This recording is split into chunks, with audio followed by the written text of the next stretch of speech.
Бұл өкмет деген біздің өзіміздің алған мақсаны қайра өзімізге бергеннің орнына мындай не деп отырды да?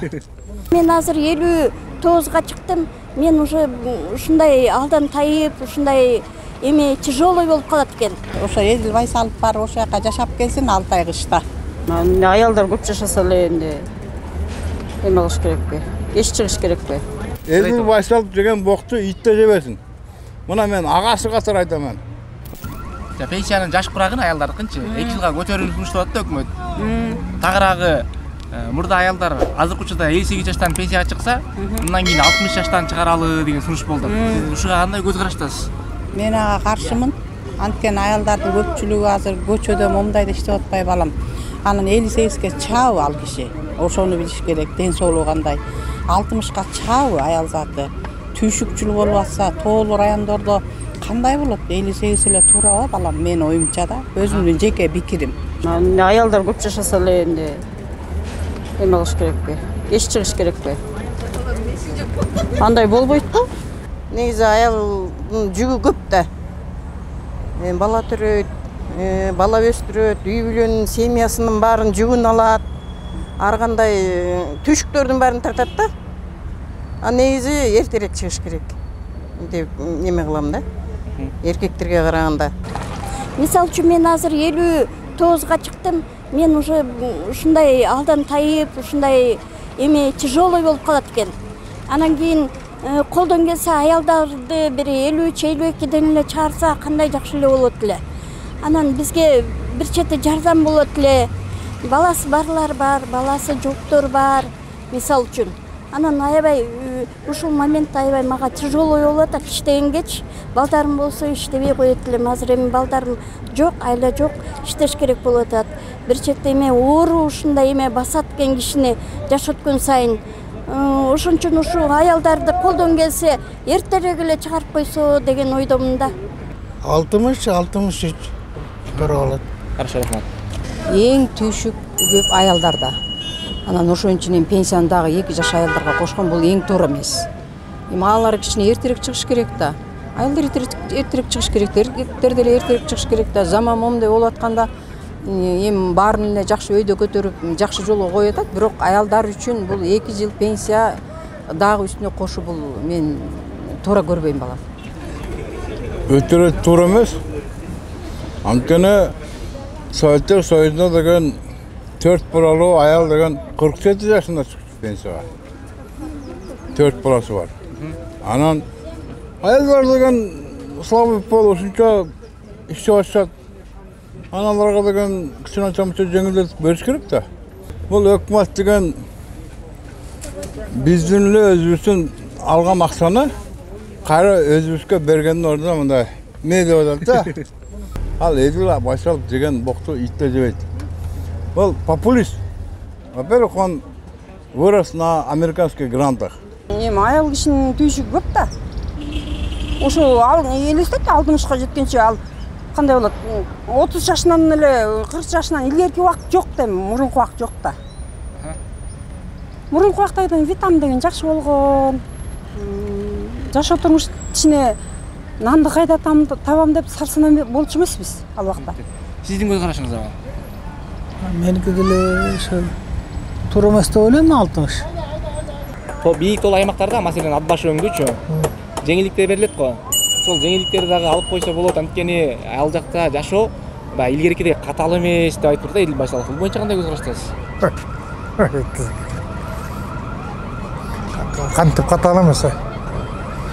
Сен бул жерде 3 ай кыш сүрсөң, тигилерде 6 ай кыш сүрөт. Ошолбу? Ушул катаал болобу? Мисалы чоң алайдан июндун 27-синде мен өткөм. 20-сында чоң алайдан өткөм. Июндун 20-сында биякта жайды.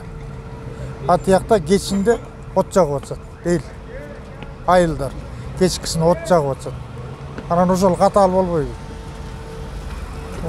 Жөн эле бирдекелерди айтып жүрсүң. Ошол да. Катаал кантип болбосун? Ат башта кантип? Тетиги 6 ай, 7 айлап кыш сүрсө анан кийин. Анан катаал бул жерде отуруп алып катаал эмес. Анан жыргал жашоо экен деп каякта. Бул боюнча эми ал жердин немеси башка да. Чыны мененчи. Тел төрөсү башка, кылган кызматтары башка, абасы башка, көтөрүңкү болот. Анан ар кандай жашайт да элдерчи. Менин оюмда, пикиримде ошондой эле. Анан аяка жеңилдик берген деле туура эле го. Тоолук аймактарда эркектерби, аялдарбы баары тең ушундай давлениялары повышенный болуп, аябай көп ушу өлүмгө дуушар болуп атышат. Бул аябай тиги оорулуу болуп калып атышат. Эми ал жакты деле бир жакшылап карап, ушу эртеле тиги эме кылса, пенсияга чыгарса, тоолук аймакта өзүңөр билесиңер кандай жашоо кыйын, жашоо шарт кыйын дегендей. Наоборот, каталда ошо Эдил Байсалов барып ошо жака жашап келсин 6 ай кышта.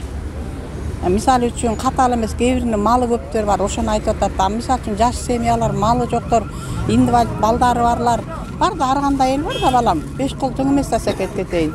Элдин баары эле бизде эмес да. Мисалы үчүн мен 45-тен чыккам, мен Кудайга шүгүр. Мисалы үчүн начар жашоодогулар бар да. Биринчи барып ошо жака барып жашап көрүп, анан келишпейби, анан айтпайбы. Аны ушундай кылалы десе, анан мен Эдил Байсаловго кошулам. Ошол Эдил Байсаловдун дагы бир айтканы пикиринде, ошол ат башы өндү тоолук аймактарда пенсияга чыгуу боюнча жеңилдиктер берилет эмеспи? Эртерээк чыгаруу боюнчачы ошол жеңилдиктерди алып салыш керек.